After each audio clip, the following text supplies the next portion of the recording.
Un garçon noir sauve le fils d'un millionnaire. Le lendemain, le millionnaire apporte les papiers de sa propriété à sa maison. La ville de Fairview était un lieu de contraste. D'un côté, des quartiers animés où résonnaient les rires, les discussions et l'agitation du quotidien. Ces rues, bien que modestes, débordaient de vie. À Westward Heights, une communauté soudée aux maisons vieillissantes et aux toits rafistolés, les habitants faisaient avec les moyens du bord. Les enfants jouaient avec des jouets improvisés, leurs éclats de rire résonnant dans les ruelles étroites, tandis que les adultes s'échangeaient des salutations empreintes de chaleur et de familiarité. L'arôme des repas fraîchement préparés s'échappait des fenêtres de cuisine, se mêlant à la légère odeur de terre humide après la pluie. Au milieu de cette effervescence se dressait une petite maison usée, à l'angle de Rosewood Lane. La peinture s'écaillait et le portail d'entrée penchait légèrement sur le côté. Mais c'était un foyer imprégné d'amour et de résilience. À l'intérieur, Daniel, un garçon de 14 ans au sourire éclatant et au regard déterminé, était déjà debout, aidant sa mère, Maria, à préparer le petit déjeuner. Sa petite sœur, Maya, fredonnait en jouant avec sa poupée usée à table. Daniel était un visage familier dans le quartier, connu pour sa débrouillardise et son grand cœur, que ce soit pour aider une voisine âgée à porter ses courses, donner des cours aux plus jeunes après l'école ou réparer un robinet qui fuit, il ne refusait jamais un coup de main. Malgré les difficultés financières de sa famille, il abordait la vie avec une force tranquille, déterminé à bâtir un avenir meilleur pour lui et ses proches. Maria, couturière de profession, travaillait sans relâche pour subvenir aux besoins de ses enfants. Ses mains portaient les marques de longues heures passées à coudre, mais ses yeux brillèrent de fierté lorsqu'elle les regardait. « Souviens-toi, Daniel, disait-elle souvent, ce n'est pas ce que tu as, mais ce que tu donnes qui fait la différence. » Daniel vivait selon ses paroles. Même si l'ombre des difficultés financières de planait toujours sur eux, il trouvait du bonheur dans les petites choses.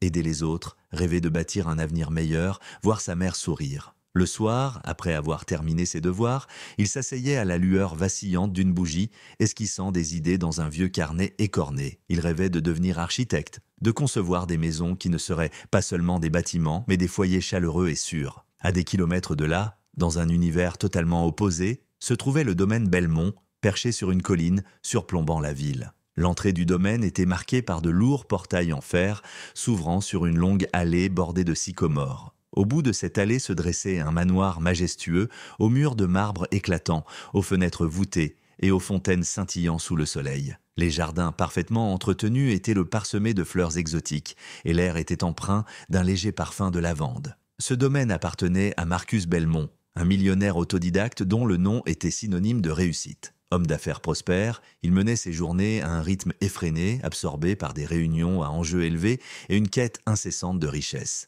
S'il était respecté et admiré dans les cercles professionnels, ceux qui travaillaient à ses côtés le décrivaient souvent comme un homme distant, privilégiant les résultats aux relations humaines. Malgré toute sa fortune et ses accomplissements, le monde de Marcus gravitait autour de son fils de 10 ans, Ethan.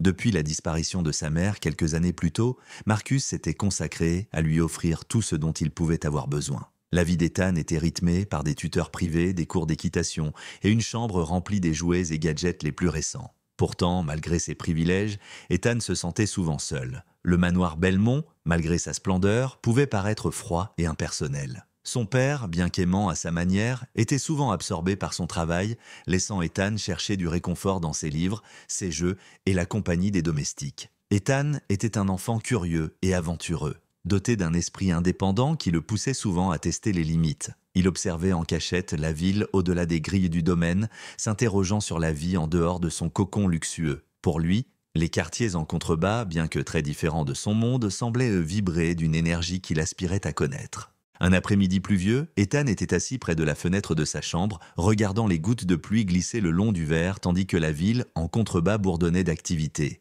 Il distinguait à peine les toits et les rues, illuminés par la douce lueur des réverbères. Son imagination s'emballait, se demandant quelle vie menaient les habitants de ces quartiers. Il était loin de se douter que sa curiosité allait bientôt le mener dans une aventure qui changerait sa vie à jamais. Alors que la scène se déplace vers Hillside Heights, Daniel est aperçu marchant dans le quartier, s'arrêtant pour aider un voisin à réparer une clôture cassée. Les discussions animées et la chaleur humaine qui émane de la communauté l'entourent comme un second foyer. Ces modestes environs contrastent fortement avec le luxe isolé du domaine Belmont.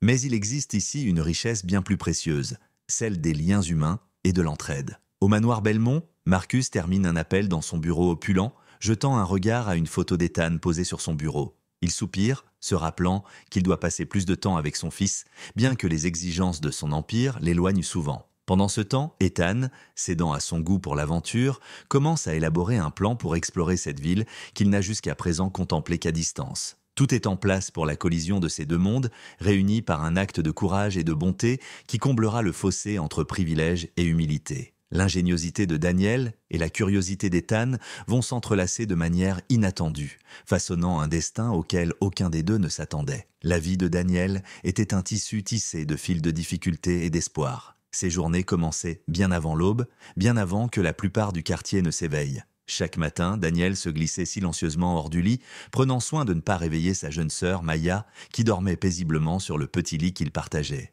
Leur chambre était modeste, ses murs fissurés ornés d'affiches fanées et de dessins faits par Maya. Le côté de Daniel était bordé de vieux livres et d'un unique carnet rempli d'esquisses et d'idées.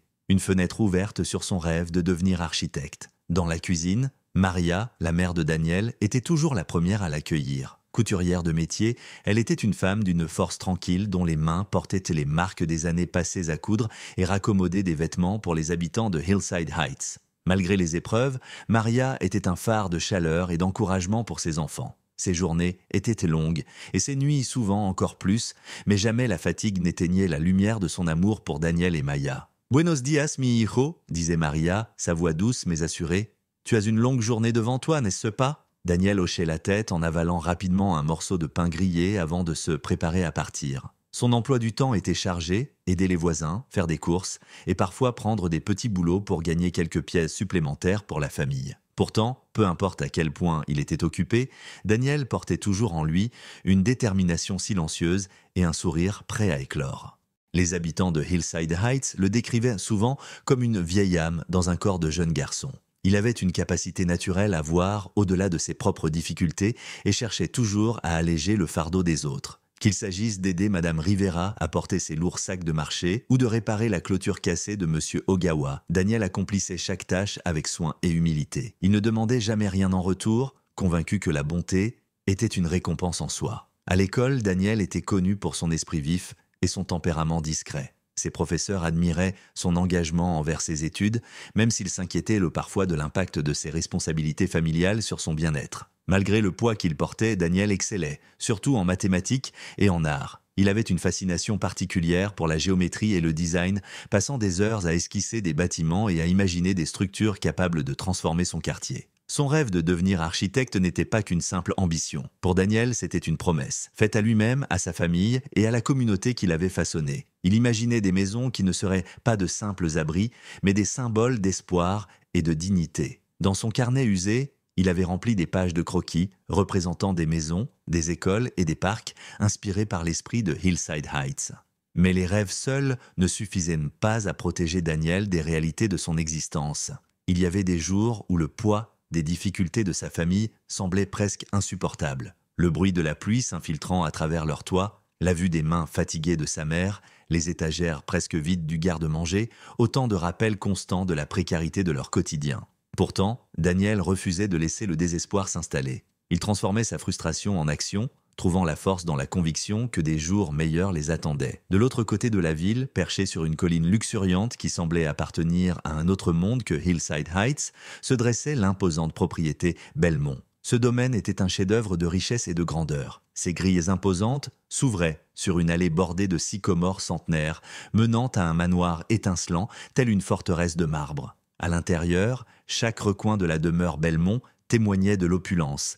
Des lustres en cristal suspendus à des plafonds ornés, des parquets en bois précieux soigneusement polis et des murs décorés d'œuvres d'art valant plus que le revenu annuel de la plupart des gens. C'était le monde de Marcus Belmont, un homme dont le nom était synonyme de réussite. Marcus était un millionnaire autodidacte, ayant gravi les échelons du succès grâce à l'immobilier et à la technologie. Ses journées étaient de planifier avec précision, rythmées par des réunions de haut niveau, des négociations intenses et des appels qui s'éternisait souvent tard dans la nuit.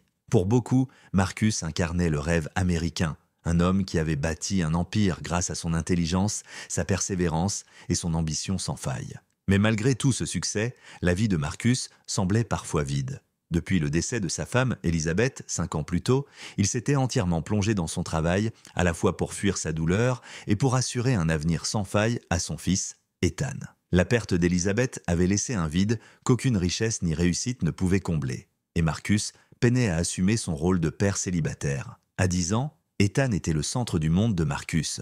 Le garçon avait hérité des traits doux et de l'esprit curieux de sa mère, des qualités que Marcus chérissait profondément. Déterminé à lui offrir le meilleur, il ne lui refusait rien, une chambre remplie de jouets dernier cri, des gadgets sophistiqués et des cours privés de piano, d'équitation ou encore d'arts martiaux. Pourtant, malgré cette vie de privilège, Ethan se sentait souvent seul. Le manoir Belmont, avec toute sa splendeur, pouvait parfois sembler froid et impersonnel. Marcus, bien que profondément aimant, avait du mal à consacrer du temps à son fils au-delà des discussions sur l'école et les projets d'avenir. Ce qui manquait à Ethan, c'était la spontanéité et la chaleur d'un foyer vivant. Curieux et aventureux, Ethan cherchait constamment des moyens d'échapper au cadre soigneusement façonné par son père. Il passait de longues minutes à observer la ville au-delà des grilles du domaine, s'interrogeant sur la vie qui animait ces quartiers bien différents du sien. Pour lui, les rues en contrebas semblaient de vibrantes d'énergie et de liberté, un contraste frappant avec l'isolement feutré de Belmont Estate. À de rares occasions, Ethan parvenait à se faufiler hors de la surveillance des gardes et à explorer la ville voisine.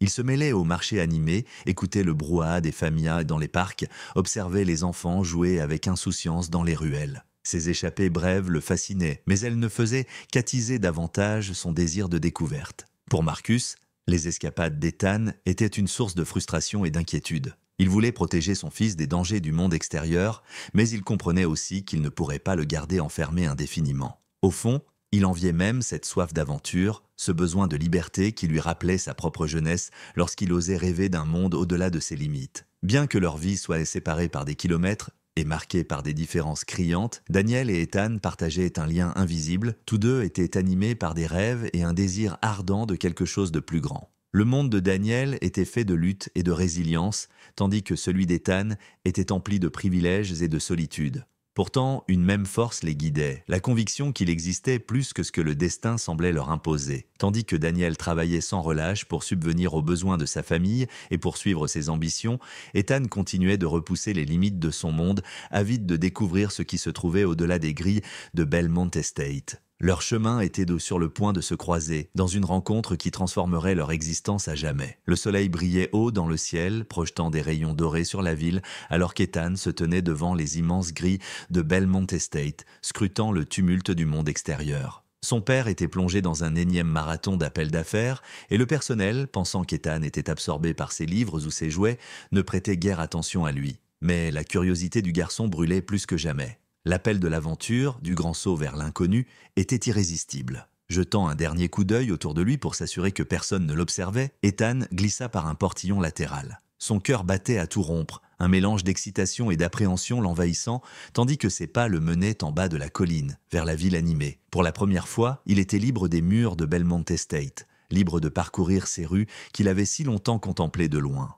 Les rues étaient animées d'une effervescence joyeuse. Les vendeurs interpellèrent les passants vantant leurs marchandises, tandis que l'arôme envoûtant des plats de rue se mêlait au rire et à la musique. Émerveillé, Ethan déambulait dans ce chaos vibrant, les yeux grands ouverts et le cœur palpitant. Il observait les enfants jouer dans les ruelles, leurs jeux improvisés débordant de gaieté et d'innocence. Pour la première fois, il se sentait appartenir à quelque chose de réel, quelque chose de vivant. Mais à mesure qu'il s'éloignait, l'agitation des rues laissa place à des ruelles plus étroites et silencieuses. Les bâtiments y étaient délabrés et les ombres s'étiraient, donnant au lieu une atmosphère oppressante. L'excitation d'Ethan s'effaça peu à peu, remplacée par un sentiment d'inquiétude croissante. Il serra dans sa main une petite voiture en métal, un cadeau de son père, cherchant désespérément un point de repère familier. Au détour d'un virage, il se retrouva soudain face à face avec 2 adolescents plus âgés, adossés nonchalamment contre un mur. Leurs vêtements usés et leurs regards perçants témoignaient d'une certaine rudesse. L'un d'eux, grand et mince, afficha un sourire narquois en voyant Ethan approcher. « Tiens, qu'avons-nous là ?» lança-t-il en s'avançant. Ethan fit un pas en arrière, serrant sa petite voiture contre lui. « Je cherche juste à rentrer chez moi, balbutia-t-il, sa voix tremblante. Le deuxième garçon, trapu et large d'épaules, esquissa un sourire moqueur. On dirait bien qu'un petit gosse de riche s'est perdu. « C'est quoi ce que tu tiens ? Fais voir. » Ethan secoua la tête, son cœur tambourinant dans sa poitrine. « C'est à moi ? le garçon le plus grand ricana sombrement. « Allez, on veut juste regarder, pas la peine d'être égoïste. » Avant qu'Ethan ne puisse réagir, le garçon trapu bondit en avant et tenta d'arracher la voiture de ses mains. Ethan recula brusquement, s'accrochant fermement à son jouet, tandis que le garçon élancé se postait devant lui, lui barrant la route. « Ne rends pas ça plus compliqué que nécessaire », murmura-t-il d'un ton menaçant. « Hé !» cria soudain une voix, brisant la tension comme un coup de tonnerre. Les deux garçons se retournèrent pour voir Daniel se tenir à l'entrée de la ruelle, les bras croisés et le regard calme mais inébranlable. Malgré sa silhouette plus menue, il émanait de lui une autorité silencieuse qui fit hésiter les deux agresseurs. « Qu'est-ce que tu veux ?» lança l'adolescent le plus grand, irrité. Daniel avança d'un pas, son regard ne vacillant pas. « Laissez-le tranquille, ce n'est qu'un gamin. » Le garçon trapu ricana. « Et alors, qu'est-ce que ça peut te faire ?» Daniel ne bougea pas d'un pouce. « J'ai dit, laissez-le tranquille. » Un silence tendu s'installa tandis que les deux adolescents jaugeaient la situation. Finalement, le plus grand grogna un juron avant de reculer. « Pff, peu importe, on s'en va. » Avec un dernier regard noir à Ethan, ils tournèrent les talons et s'enfoncèrent dans l'ombre des ruelles. Ethan, toujours figé, le cœur battant à tout rompre, fixa Daniel avec des yeux remplis d'émotion. « Me merci, bégaya-t-il. » Daniel lui adressa un sourire apaisant. « Pas de souci, tu vas bien ?» Ethan hocha la tête maladroitement, sa petite voiture toujours fermement serrée dans sa main. « Je me suis perdu. Je ne sais pas comment rentrer chez moi. » Daniel, comprenant la situation, adoucit son regard. « Où habites-tu » Ethan hésita un instant avant de répondre, incertain de ce qu'il devait révéler. « Là-haut, sur la colline » finit-il par dire en désignant la direction du domaine Belmont. Daniel haussa légèrement les sourcils. Il avait entendu parler du domaine, un lieu presque légendaire dans la ville, mais il n'avait jamais imaginé rencontrer quelqu'un qui y vivait réellement. « D'accord, dit-il, je vais te ramener chez toi. » Alors qu'il se dirigeait vers les rues principales, Daniel continua à parler pour distraire Ethan et lui faire oublier sa peur. « Comment tu t'appelles » demanda-t-il. « Ethan. Et toi » Daniel. Ethan jeta un regard curieux à son sauveur. « Tu vis par ici » Daniel acquiesça. « Juste à quelques rues d'ici. Et toi, qu'est-ce que tu faisais si loin de chez toi » Ethan hésita avant de répondre. « Je voulais juste voir à quoi ressemblait la ville. Mon père ne me laisse jamais quitter le domaine. » Daniel eut un petit rire. « Eh bien, tu as choisi une façon originale d'explorer. » Ethan sourit timidement, la première fois depuis sa mésaventure dans la ruelle. « Merci de m'avoir aidé, dit-il sincèrement. »« T'en fais pas, répondit Daniel. Tout le monde a besoin d'un coup de main parfois. » En atteignant la colline menant au domaine Belmont, le décor changea. Les rues se firent plus larges, plus propres, remplies de voitures élégantes et de passants vêtus avec raffinement. Ethan retrouva une certaine assurance en apercevant les grilles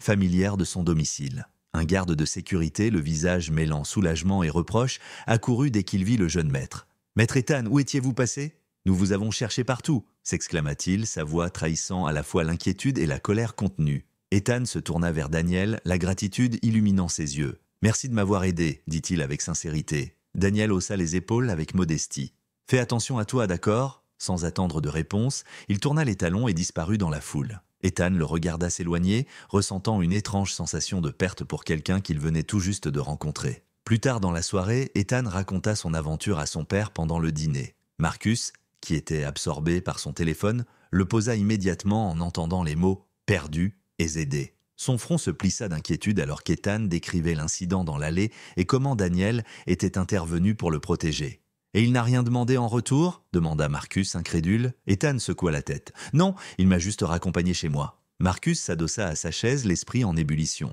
Il était un homme habitué aux transactions, aux actions motivées par un intérêt ou un gain. L'idée qu'un parfait inconnu ait aidé son fils sans rien attendre en retour était à la fois troublante et humiliante. Il décida qu'il devait rencontrer ce garçon lui-même. Tout était en place pour une rencontre qui allait changer des vies, née du courage, de la gentillesse et d'une volonté de protéger autrui. Daniel avait pris un risque pour sauver Ethan, et bien qu'il soit parti sans rien attendre, l'impact de ses actions allait se propager bien au-delà de cette journée fatidique. Après le dîner, Ethan s'installa confortablement sur le grand canapé du salon du manoir Belmont et raconta chaque détail de son aventure à son père, Marcus Belmont. Marcus l'écouta attentivement, sa frustration initiale face à la désobéissance de son fils, laissant place à la stupéfaction et à la gratitude à mesure que l'histoire se déroulait. « Donc, ce garçon, Daniel, est juste intervenu et s'est interposé devant ces garçons ?» demanda Marcus, le ton empreint d'incrédulité. Ethan hocha la tête. « Il n'a même pas hésité. Il les a fait partir, puis il m'a raccompagné jusqu'ici. » Marcus s'adossa à sa chaise, l'esprit envahi par 1000 pensées. L'idée de ce qui aurait pu arriver à Ethan lui glaçait le sang. Mais savoir qu'un parfait inconnu, un garçon à peine plus âgé qu'Ethan, avait pris ce risque pour protéger son fils le bouleversait profondément. « Sais-tu où il habite » demanda Marcus, sa voix plus douce.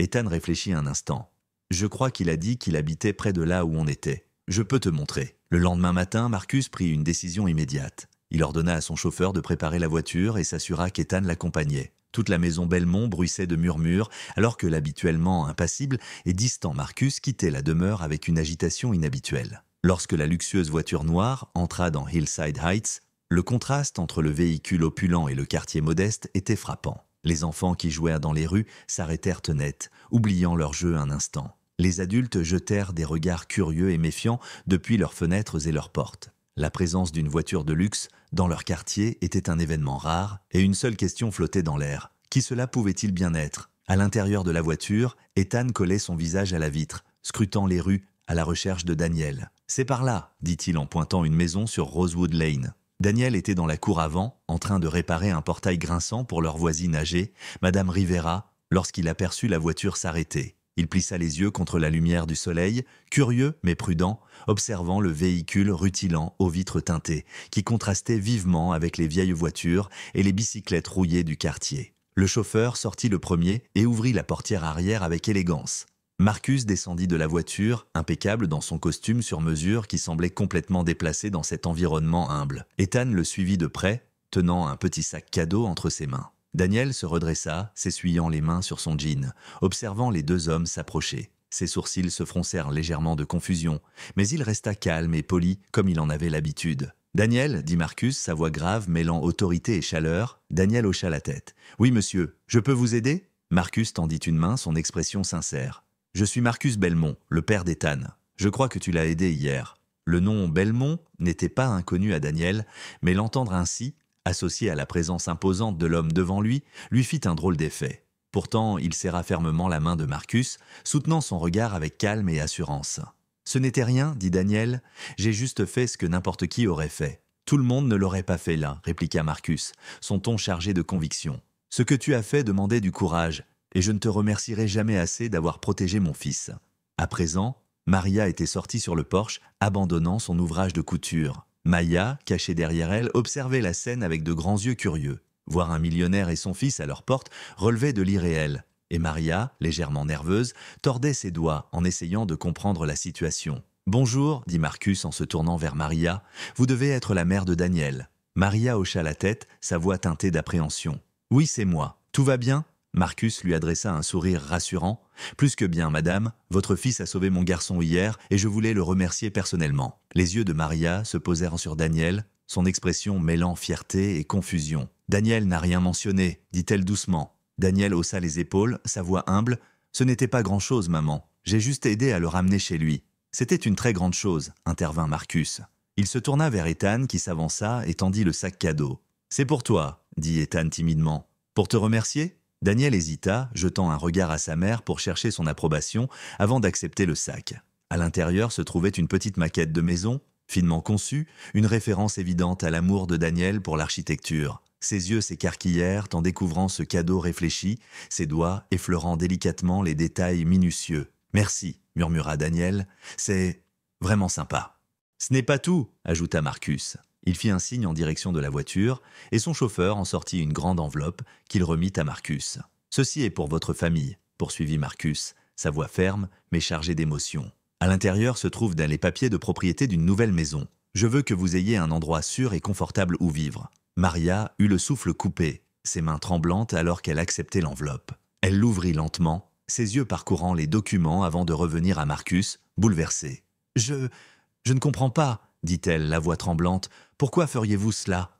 L'expression de Marcus s'adoucit. « Parce que votre fils a sauvé mon monde hier. Aucune somme d'argent ne peut compenser cela, mais je veux vous offrir quelque chose qui puisse faire une réelle différence pour votre famille. » Les mots flottèrent dans l'air, lourds de sincérité. Maria regarda Daniel qui semblait tout aussi stupéfait. « Nous ne pouvons pas accepter cela, » finit par dire Maria, la voix brisée. « C'est trop. » « Ce n'est pas trop, » insista Marcus avec douceur. « C'est le minimum que je puisse faire. S'il vous plaît, laissez-moi faire cela pour vous. » Daniel, tenant toujours la maquette de maison, regarda Marcus avec un mélange de gratitude et d'admiration. « Merci, » dit-il doucement, « pour tout. » Pendant que l'échange se déroulait, des voisins commencèrent à se rassembler à une distance respectueuse, leur curiosité impossible à contenir. Des murmures se propagèrent à travers la foule, tandis qu'ils reconstituaient l'histoire, leur émerveillement grandissant à chaque révélation. Voir le puissant millionnaire debout, humble devant la famille de Daniel, était une scène qu'aucun d'eux n'oublierait. Marcus, conscient de la tension mais indifférent, fit un dernier geste de gratitude. « Daniel, si tu as besoin de quoi que ce soit, pour l'école, un travail, peu importe, n'hésite pas à me contacter, tu as ma parole. » Sur ces mots, Marcus et Ethan retournèrent à leur voiture, laissant Daniel et sa famille debout dans un silence abasourdi. L'enveloppe dans les mains de Maria semblait plus lourde que jamais, son contenu symbole d'espoir et d'un avenir meilleur. Le lendemain matin, Hillside Heights était en effervescence, un mélange d'incrédulité et d'excitation flottant dans l'air. La vue de la luxueuse voiture noire dans leur quartier modeste était sur toutes les lèvres et les détails du geste extraordinaire de la famille de Belmont se propageaient déjà comme une traînée de poudre. Mais à l'intérieur de la petite maison de Rosewood Lane, Daniel et sa famille tentaient toujours de comprendre l'ampleur de ce qui s'était passé. L'enveloppe contenant les papiers de propriété reposait sur la table à manger, intacte. Maria, qui avait à peine dormi, la fixait comme s'il s'agissait d'un mirage. Daniel était assis à côté d'elle, son habituel calme marqué d'incertitude. Maya, trop jeune pour en saisir toute la portée, fredonnait en jouant avec la petite voiture que Daniel lui avait offerte il y a des années. « Tu crois qu'on devrait l'accepter, maman ?» demanda finalement Daniel, rompant le silence. Maria tourna les yeux vers son fils, son expression partagée entre l'hésitation et l'émotion. « C'est beaucoup, Daniel.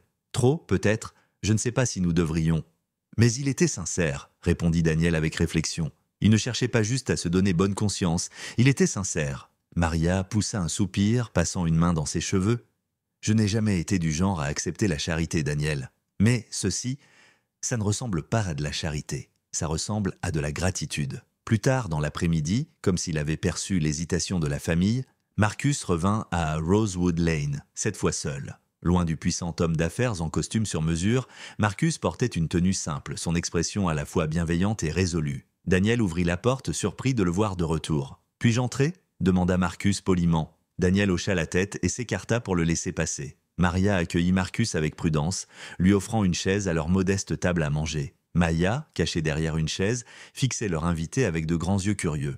Marcus posa un petit dossier en cuir sur la table, sa voix calme mais déterminée. « Je voulais vous parler à nouveau, car je comprends à quel point tout cela doit être accablant. Mais je veux que vous sachiez que ce que j'offre ne concerne pas seulement la gratitude, cela concerne le respect. » Maria pencha légèrement la tête, son expression s'adoucissant. « Le respect ?» Marcus hocha la tête. « Votre fils a sauvé la vie de mon enfant. C'est quelque chose que je ne pourrai jamais vraiment rembourser. Mais c'est quelque chose que je n'oublierai jamais. Ce que je peux faire, en revanche, c'est essayer de faire une différence pour vous et votre famille, tout comme votre fils a fait une différence pour la mienne. » Maria jeta un regard à Daniel, qui écoutait en silence, attentif. « Monsieur Belmont, nous sommes reconnaissants pour votre générosité, mais c'est plus que ce que nous aurions jamais imaginé. Cela semble trop. »« Ce n'est pas trop, » répondit Marcus fermement. « C'est ce que votre famille mérite. Votre fils a fait preuve d'un courage et d'une gentillesse que peu de gens, quelles que soient leurs circonstances, possèdent. Si quelqu'un mérite la sécurité et l'opportunité, c'est lui, et c'est vous tous. » Daniel, qui était resté silencieux jusqu'ici, finit par parler. « Je n'ai pas aidé Ethan parce que j'attendais quelque chose en retour. Je l'ai aidé parce que c'était la bonne chose à faire. » L'expression de Marcus s'adoucit, un léger sourire effleurant ses lèvres. « Et c'est exactement pour cela que tu mérites ceci. » Le silence tomba alors que Marcus ouvrit le dossier, révélant les documents finalisés de la propriété. « Ceci est pour vous, » dit-il en faisant glisser les papiers sur la table. « Ce n'est pas juste une maison, c'est un nouveau départ, un endroit où votre famille pourra se sentir en sécurité. » Daniel fixa les documents, ses mains tremblant légèrement en les prenant. « Je ne sais pas quoi dire, » avoua-t-il. « Tu n'as rien à dire ?» répondit Marcus. Promets-moi simplement que tu utiliseras cela comme base pour l'avenir incroyable que je sais que tu es capable de bâtir. » Les yeux de Maria s'embuèrent de larmes alors qu'elle posa une main sur l'épaule de Daniel. « Nous honorerons ce cadeau ?» dit-elle doucement. « Merci, monsieur Belmont, sincèrement. » Marcus secoua la tête. « S'il vous plaît, appelez-moi Marcus. » Et les remerciements vont à Daniel. Sans lui, je ne sais pas ce que j'aurais fait. Maya, qui regardait silencieusement jusqu'ici, intervint soudainement. « Est-ce que ça veut dire qu'on aura un jardin ?» Les adultes éclatèrent de rire, relâchant la tension. Marcus se tourna vers Maya avec un sourire chaleureux. « Oui, Maya, et peut-être même une balançoire, si ton frère est d'accord. » Dans les semaines suivantes, le lien entre les Belmont et la famille de Daniel se renforça. Fidèle à sa parole, Marcus ne se contenta pas de remettre les papiers de propriété et de disparaître. Il invita Daniel et sa famille à visiter le domaine Belmont, ouvrant les portes d'un monde que Daniel n'avait jamais connu. Ethan était ravi de revoir Daniel et les deux garçons devinrent rapidement inséparables. Ils passèrent leurs après-midi à explorer les vastes jardins, à jouer et à partager des histoires sur leur vie si différente. Pour Ethan, Daniel n'était pas juste un ami. Il était un mentor, quelqu'un qui l'inspirait à voir au-delà de son monde protégé. Marcus, quant à lui, s'intéressa de près aux ambitions de Daniel. Lors d'une visite, il remarqua Daniel dessinant tranquillement sur la terrasse. Intrigué, il s'assit à côté de lui. « Sur quoi travailles-tu » demanda-t-il. Daniel hésita avant de lui montrer le croquis. Un plan pour un centre communautaire avec des salles de classe, une aire de jeu et des espaces verts. « C'est juste une idée, dit Daniel timidement. Quelque chose que j'aimerais construire un jour. » Marcus étudia le dessin, l'admiration évidente dans son regard. « Ce n'est pas juste une idée, Daniel, c'est une vision.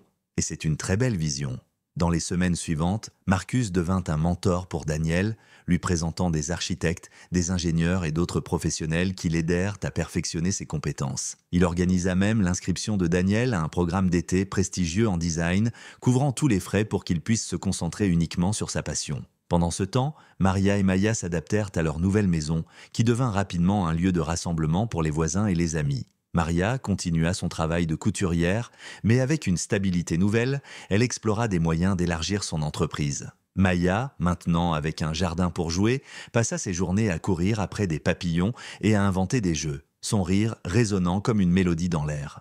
La relation entre les deux familles s'épanouit, transcendant les barrières sociales et économiques qui les avaient autrefois séparées. Marcus apprit autant de Daniel et de sa famille qu'eux apprirent de lui, leur humilité et leur résilience l'inspirant à réévaluer ses propres priorités. Pour Daniel, l'expérience fut transformative. Il vit de ses propres yeux que la gentillesse pouvait combler les fossés les plus profonds, créant des liens bien au-delà de la richesse matérielle. Son amitié avec Ethan devint un symbole d'espoir, un rappel que, peu importe la différence de leur monde, ils étaient du plus fort ensemble. Alors que la famille de Daniel s'installait dans sa nouvelle vie, le don d'une maison devint plus qu'un simple espace physique. Il devint un fondement pour grandir, un témoignage du pouvoir de la gratitude et une promesse de jours meilleurs. Marcus, lui aussi, se retrouva transformé par l'expérience. Pour la première fois depuis des années, il ressentit un sens du devoir au-delà de son empire financier. Inspiré par l'histoire de Daniel, il lança une série d'initiatives communautaires, finançant des bourses, des programmes de mentorat et des projets de développement pour aider la jeunesse défavorisée. Et ainsi, à travers un acte de courage, un geste de gratitude et un lien forgé dans les circonstances les plus improbables, deux familles se retrouvèrent liées à jamais. Le déménagement dans leur nouvelle maison marqua un tournant profond pour Daniel et sa famille. Pendant des années, ils avaient vécu dans l'incertitude, se demandant si le toit au-dessus de leur tête tiendrait à la prochaine tempête ou s'il y aurait assez de nourriture pour la semaine. Maintenant, debout dans leur maison spacieuse et solide, ils ressentirent un soulagement presque accablant. Pour la première fois, ils pouvaient imaginer un avenir sans le poids constant de la lutte. Sur une terrasse ensoleillée, Daniel et Ethan étaient assis, la tête penchée sur un plan étalé sur la table. Le design était celui d'un centre communautaire, un projet que Daniel avait imaginé pendant des années, mais qu'il pouvait enfin concrétiser avec le soutien de Marcus. Ethan partageait ses idées avec enthousiasme, sa joie communicative, alors qu'ils discutaient des plans. À quelques mètres de là, Maria et Marcus observaient les garçons avec une fierté silencieuse. « C'est incroyable de voir tout ce qu'ils ont accompli », dit Maria, sa voix empreinte d'émotion. « Ils nous ont appris autant que nous leur avons appris », répondit Marcus, pensif, fixant Daniel. « Ce garçon a sauvé bien plus que la vie de mon fils. Il m'a rappelé ce qui compte vraiment. » Alors que le soleil commençait à se coucher, Marcus s'approcha de Daniel et posa une main sur son épaule. « Tu as quelque chose de spécial ici, » dit-il en désignant les plans. « Et je suis fier de t'aider à le réaliser. » Daniel leva les yeux, plein de gratitude. « Merci, monsieur Belmont, pour tout. » Marcus sourit chaleureusement. « Tu as sauvé la vie de mon fils. Maintenant, laisse-moi t'aider à bâtir la tienne. » Et ainsi, grâce à la compassion et à la compréhension, ils prouvèrent qu'aucune barrière, ni richesse, ni statut, ni circonstance n'était infranchissable.